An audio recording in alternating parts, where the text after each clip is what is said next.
الحمد للہ رب العالمین والصلاة والسلام علی رسولہ الکریم اما بعد اعوذ باللہ من الشیطان الرجیم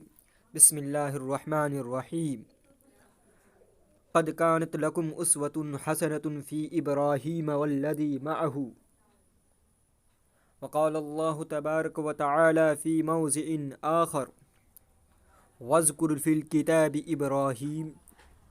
انہ صدیقا نبیا صدق اللہ العظیم۔ آج بھی ہو جو ابراہیم سا ایماں پیدا، آج بھی ہو جو ابراہیم سا ایماں پیدا، آگ کر سکتی ہے اندازے گلستہ پیدا۔ معزز سامعین کرام، بزرگان دین اور عزیز ساتھیوں، اللہ تبارک و تعالی کا فضل و کرم ہے، ان کا احسان عظیم ہے کہ انہوں نے ہمیں اور آپ کو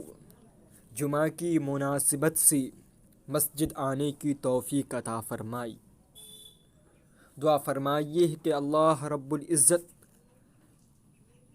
حضرت ابراہیم علیہ السلام کی سیرت پر حق گوئی کی توفیق عطا فرمائے۔ حضرت ابراہیم علیہ السلام کی شخصیت سے کون ناواقف ہوگا؟ آپ اللہ کے برگزیدہ نبی ہیں، جلیل القدر پیغمبر ہیں کہ جنہوں نے اللہ کی محبت میں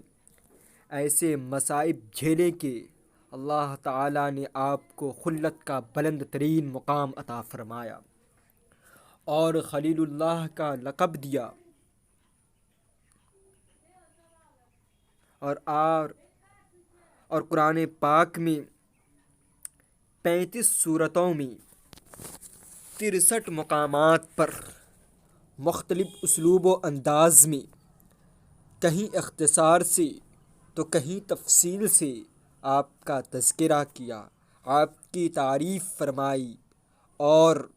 ہمارے نبی حضرت محمد مصطفیٰ صلی اللہ علیہ وسلم کو حکم دیا کہ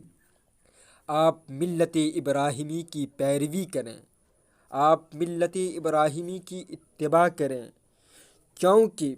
ہم نے آپ کو ملت ابراہیمی پر پیدا کیا ہے۔ ملت ابراہیم حنیفہ، دین حنیف عطا کیا ہے، اور قرآن پاک میں دوسری جگہ سیرت ابراہیمی کو امت محمدیہ کے لیے اسوہ اور نمونہ قرار دیا اور فرمایا قد کانت لکم اسوۃ حسنۃ فی ابراہیم، کہ سیرت ابراہیمی ملت امت محمدیہ کے لیے بہترین نمونہ ہے، آئیڈیل ہے، آئینہ ہے۔ اگر سیرت ابراہیمی کا خلاصہ 2 لفظوں میں بیان کیا جائے تو وہ یہ ہے کہ اللہ تعالیٰ کی وحدانیت اور الوہیت کا یقین اور اس کے ہر حکم کو تسلیم و رضا کے ساتھ قبول کرنا، یہ ہے سیرت ابراہیمی کا خلاصہ۔ اللہ تبارک و تعالیٰ نے حضرت ابراہیم علیہ السلام کو امامت عطا فرمائی، آپ کو ساری دنیا انسانیت کے لیے امام بنایا۔ آپ ہی وہ مبارک شخصیت ہیں جنہوں نے اللہ کے حکم سے کعبۃ اللہ کی تعمیر فرمائی اپنے دست مبارک سے، اور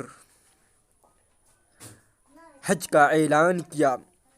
اور حج جیسی مقدس عبادت کی تعلیم دی، ٹریننگ دی۔ وہ آپ ہی کی ذات کریمہ ہے جس نے کفر و شرک کے ماحول میں جنم لینے، پرورش پانے، بت پرست اور بت ساز گھر میں پیدا ہونے، رہائش اختیار کرنے اور آنکھ کھولنے کے باوجود کفر و شرک کی آلودگیوں سے نہ صرف یہ کہ اپنے آپ کو بچایا بلکہ بہت سے لوگوں کو اس سے محفوظ رکھا، اور نعرہ توحید بلند کرتے ہوئے پورے ماحول و معاشرے کو چیلنج کر دیا، اور جب اس راہ میں مصائب و پریشانیاں لاحق ہوئی تو پورے صبر و تحمل کے ساتھ، ضبط نفس کے ساتھ، صبر و استقلال کے ساتھ اللہ کی خاطر ان کو برداشت کیا، اور آپ کو آگ میں ڈالا گیا، جلا وطن کیا گیا، ایذائیں اور تکلیفیں پہنچائی گئی، اور یہ سب کچھ آپ نے اللہ کے لیے بشوق و رغبت برداشت کیا، خوشی سے قبول کیا، اور اللہ کی محبت کا ثبوت دیتے رہے، حق پر ڈٹے رہے، جمے رہے، اور حق کا جھنڈا بلند کیے رہے۔ بزرگان دین، اللہ تبارک و تعالیٰ کا یہ دستور رہا ہے، یہ ضابطہ اور طریقہ رہا ہے کہ جب کسی کو اپنا خاص، مقرب اور محبوب بناتے ہیں تو اس کو آزمائش میں ڈالتے ہیں، جانچتے ہیں، امتحان لیتے ہیں، اس لیے کہ جب تک امتحان نہ ہو اس کی صلاحیت، لیاقت، قابلیت، اہلیت اور اس کی استعداد معلوم نہیں ہوتی، اس کی قابلیت کا اندازہ نہیں ہوتا ہے۔ شیخ سعدی رحمۃ اللہ علیہ فرماتے ہیں، فارسی کا شعر ہے، تا مرد سخن نہ گفتہ باشد، تا مرد سخن نہ گفتہ باشد، عیب و ہنرش نہ ہفتہ باشد، ہر بیشہ گمان مبر کے خالص، شاید کہ پلنگ خفتہ باشد۔ مطلب یہ ہے کہ جب تک انسان اپنے معافی ضمیر کو ادا نہیں کرے گا، اپنی چھپی ہوئی استعداد کو سامنے نہیں لائے گا، حالات سے پنجہ آزمائی نہیں کرے گا، امتحان کے مراحل سے نہیں گزرے گا، امتحان کے ادوار کو طے نہیں کرے گا، اس وقت تک اس کے عیب و ہنر کا اندازہ نہیں ہوگا، اس کی قابلیت اور نالائقی کا اندازہ نہیں ہوگا، اس کی اہلیت اور نااہلیت کا اندازہ نہیں لگایا جا سکتا۔ یہی وجہ ہے کہ اللہ تعالیٰ نے انبیاء کرام علیہم السلام کو مختلف طریقوں سے آزمایا۔ جس کا جتنا بڑا رتبہ ہوتا ہے اتنی ہی اس کے لیے مصائب و آلام ہوتی ہیں، جتنا بڑا مقام ہوتا ہے اتنا ہی بڑا امتحان ہوتا ہے، جتنا بڑا عہدہ ہوتا ہے اتنا ہی ٹاپ کوشچن پوچھا جاتا ہے۔ اللہ تبارک و تعالیٰ نے نبوت، رسالت، پیغمبریت کے ساتھ یہ خصوصیت رکھی ہے کہ جب اپنے پاک نفوس اور بندے کو نبی یا رسول بناتے ہیں تو ان کو ضرور آزمائش میں مبتلا کرتے ہیں، اس لیے کہ ان کی آزمائش، ان کا امتحان اور ان پر آنے والی پریشانیاں ان کی شخصیت کو نکھارتی ہے، ان کی شخصیت میں مزید چار چاند لگا دیتی ہے۔ جس طرح سونے کو بھٹی میں تپایا جاتا ہے اور وہ نکھر جاتا ہے، بالکل اصلی ہو جاتا ہے اور کھوٹ دور ہو جاتا ہے۔ انبیاء کرام علیہم السلام سے کبھی غلطی نہیں ہوتی۔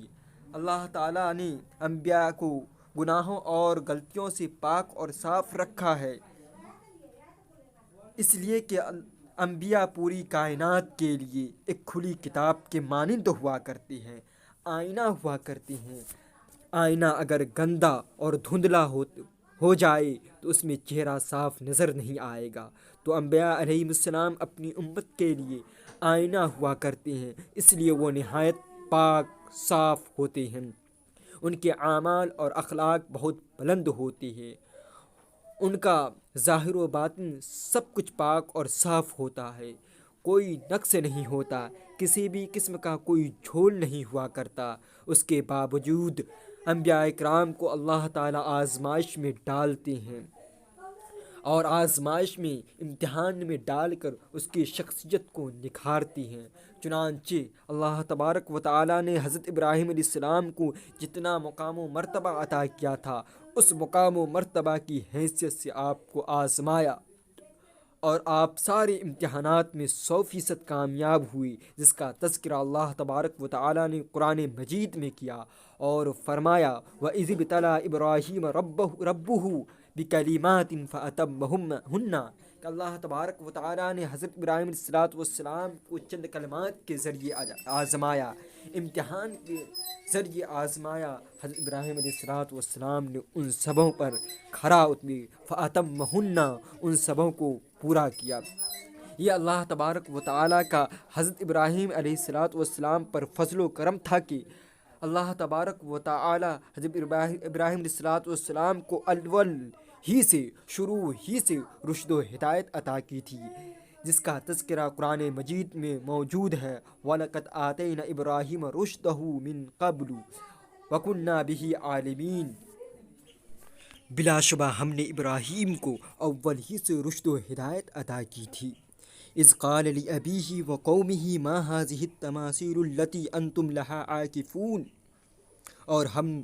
اس کے جاننے والے تھے جب انہوں نے اپنے باپ اور اپنی قوم سے کہا کہ ما هذه التماثیل، یہ مجسمے کیا ہیں جن کو تم لیے بیٹھے ہو؟ کہنے لگے ہم نے اپنے آباء و اجداد کو، اپنے باپ داداؤں کو، اپنے پروجوں کو، قالوا وجدنا آباءنا لہا عابدون، انہی کی پرستش کرتے ہوئے دیکھا ہے، انہی کی عبادت کرتے ہوئے دیکھا۔ حضرت ابراہیم علیہ السلام نے کہا قال لقد کنتم وآباؤکم فی ضلال مبین، بلا شبہ تم اور تمہارے آباء و اجداد، تمہارے پروج اور سابقہ لوگ فی ضلال مبین، صریح گمراہی میں تھے، کھلی ہوئی گمراہی میں تھے۔ یہ حضرت ابراہیم علیہ السلام کے رشد و ہدایت ہی کا نتیجہ تھا کہ حضرت ابراہیم علیہ السلام نے اپنے والد کے سامنے، اپنی قوم کے سامنے اتنی سخت بات کی اور ان سے پنجہ آزمائی کی۔ اور آگے اللہ تبارک و تعالیٰ نے سورہ مریم میں فرمایا وَاذْكُرْ فِي الْكِتَابِ إِبْرَاهِيمَ إِنَّهُ كَانَ صِدِّيقًا نَبِيًّا، اے محمد صلی اللہ علیہ وسلم آپ کتاب میں، قرآن مجید میں حضرت ابراہیم علیہ السلام کا تذکرہ کیجیے، بلا شبہ وہ صدق مجسم تھے، سچائی کے پتلے تھے اور سچے نبی تھے۔ اذ قال لأبیہ، جب انہوں نے اپنے والد سے کہا یا ابتی، اے ابو جان، لما تعبد، آپ ان چیزوں کی پرستش کیوں کرتے ہیں، ان چیزوں کی عبادت کیوں کرتے ہیں، ما لا یسمع، جو سن نہیں سکتے، جن کے اندر سننے کی صلاحیت نہیں ہے، ولا یبصر، جو دیکھ نہیں سکتے، جس کے اندر دیکھنے کی استعداد نہیں ہے، ولا یغنی عنک شیئا، جو آپ کے کچھ کام نہیں آ سکتے۔ یا ابت انی قد جاءنی من العلم ما لم یأتک، اے ابو جان، مجھے اللہ تبارک و تعالیٰ نے علم کی ایسی روشنی عطا کی ہے، ما لم یأتک، جو آپ کو عطا نہیں کی ہے، فاتبعنی، سو آپ میری اتباع کیجیے، میری پیروی کیجیے، اہدیک صراطا سویا، ہم آپ کو سیدھے راستے کی ہدایت کرتے ہیں، سیدھا راہ دکھلاتے ہیں۔ یا ابتی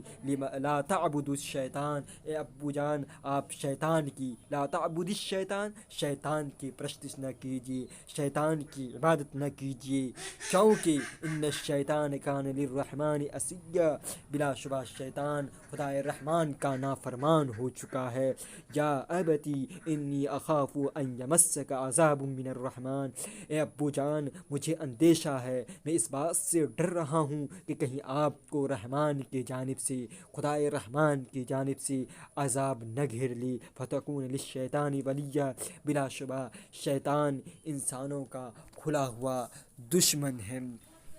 شیطان انسانوں کا کھلا ہوا ساتھی ہے۔ چنانچہ حضرت ابراہیم علیہ السلام نے ان چیزوں سے برحق کا اظہار کیا، بیزاری کا اظہار کیا جن کو وہ لوگ شریک ٹھہراتے تھے۔ اللہ تبارک و تعالیٰ نے قرآن مجید میں فرمایا یا قومی انی بریء مما تشرکون، اے میری قوم میں ان چیزوں سے بری ہوں، برأت کا اظہار کرتا ہوں جس کو تم اللہ کے ساتھ شریک ٹھہراتے ہو۔ انی وجہت وجہی للذی فطر السماوات والارض حنیفا، بلا شبہ میں اپنا رخ، اپنا چہرہ تمام چیزوں سے موڑ کر، ادیان باطلہ سے ہٹ کر اس جانب کرتا ہوں، اس کی طرف کرتا ہوں جنہوں نے زمین و آسمان کو پیدا کیا ہے، جو زمین و آسمان کے